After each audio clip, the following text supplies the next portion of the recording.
the vitriol of Karen Reed is innocent, and I'm not saying she is or isn't. I have no idea. Right. I want to see Yep. all the evidence. I want to understand the case. I don't know. But it is bizarre to me that it seems that people can't just kind of grasp the idea that maybe this was an accident. Maybe, but they're so dug in on she didn't do it. She didn't like. Well, look, anyone could have done this. It's not that crazy of a prospect to have hit Right. somebody when you're drunk and maybe not know it, maybe kind of know it. She seemed to kind of know it, especially when you look at the testimony of the Canton firefighter and paramedic Timothy Nuttall, who reported hearing a woman at the scene, which he initially recalled as, I hit him. I hit him.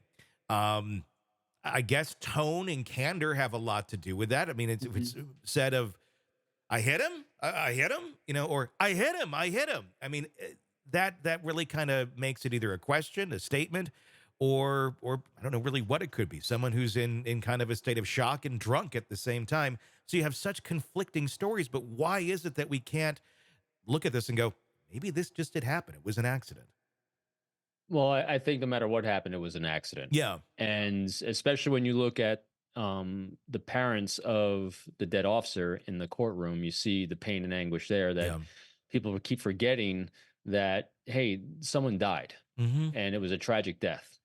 And so that's part of the equation as well. And I thought the firefighter's testimony was really powerful and really good and really accurate. I think he and they would generally say, firefighters are usually more objective. They're the great testimony because they don't have a skin in the fight. Mm-hmm. They're literally just there on scene as first responders. And so but what also struck me in the same moment though was and this is where I think it gets confusion for people. That's why I really think you have so many people that were not in their right mind with being inebriated that they don't know what they were saying or doing.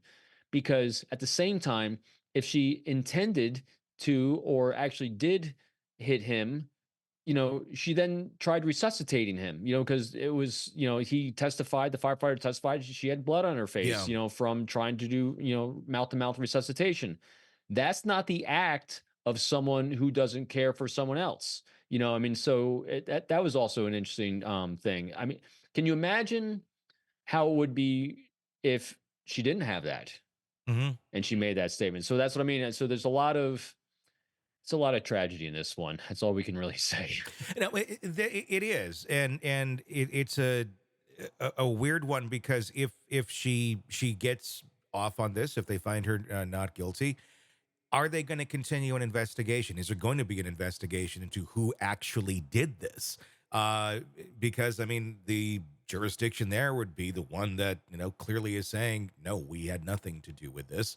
At that point, would other investigators need to come in and take a look at this? Would that even happen, or would this kind of be brushed off as we really don't know who did it, and everybody kind of wasn't in their right mind to testify to reality? Really comes down to prosecutor's office, Yeah, investigators, and this is the way law works. Just because someone's found innocent doesn't mean they're not guilty, or is it sure. not guilty and innocent? Just so tragic mistake, Yeah. and I think they're all involved. Mm-hmm. Not because they're all involved with some really bad behavior with bad timing, and someone died. Yeah. So I really think it's a group accidental manslaughter is what this was. Yeah. Not necessarily conspiratorial, but yeah, Nope. because you have people in the house Googling about how long to die in the snow or something of that nature.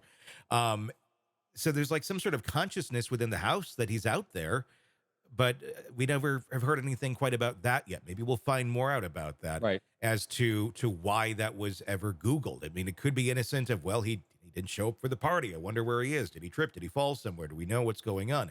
Not necessarily knowing he's out on the front lawn dying. As far as the evidence goes that you've seen thus far, where do you think this thing is turning to? Do you feel that the conspiracy route, or the route that Karen didn't have anything to do with it? Maybe they did, but we don't have enough to say. Or look, Karen probably did this and just doesn't want to own up to it, or doesn't even realize that she did. Yeah, it's a good question. I don't think they're going to go down the route of conspiracy. It's I think that's a tough one to go down, and I think just like in many of these cases, I think they're going to really go at beyond a reasonable doubt. Hmm.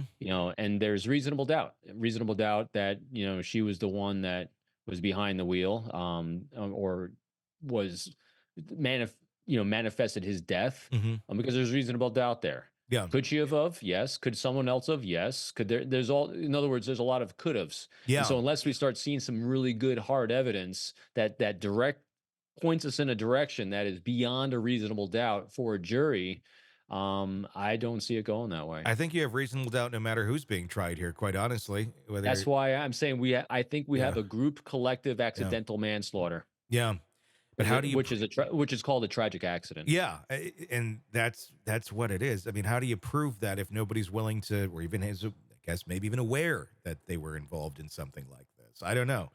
I Yeah, feel like somebody should know when you're something, but when your brain's inebriated in any way and it becomes very susceptible to other inputs. mhm, And if you are half in your right mind and a tragedy happens and someone says, well, it was probably this, we need to kind of get around this. It was around, I mean, so you start having this input. And as you now come to, you're thinking to yourself, was I awake? Was I asleep? What was that? Oh, so this is what happened. mhm, So then you start having some group think taking place of what transpired. And that group think becomes your actual memory. mhm. And so I guarantee, I don't guarantee. I believe this very firmly that everyone that is saying what they're saying truly believes that that's the truth, Yeah, because they had a lot of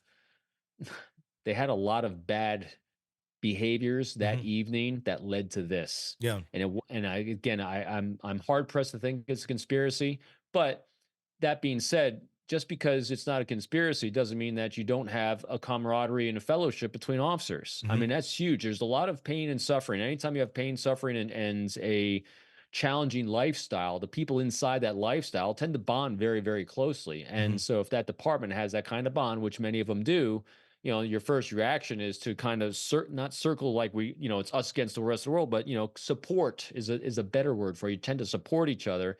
And I think that's what we're seeing.